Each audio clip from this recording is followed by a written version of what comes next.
ang magsusuot ng LSB Championship belt ngayong linggo ay si Sherry! Nako, actually, sobrang, kahit ako, it was really close kasi ang galing-galing din talaga ng kalaban ko na si Valerie Concepcion. I'm happy dahil at least, di ba, parang kahit pa paano yung pagod at dugot, pawis, nasuklian. Actually, ano naman talaga, I pole dance naman talaga. So it was actually easier for me. Nako, napakagaling at saka ang ganda-ganda niya. As in, she really looked like J-Lo.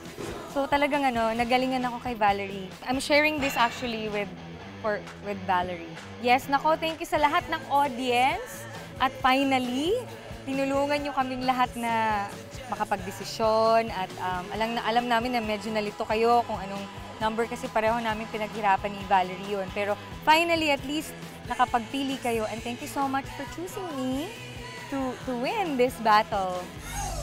Lip Sync Battle Philippines.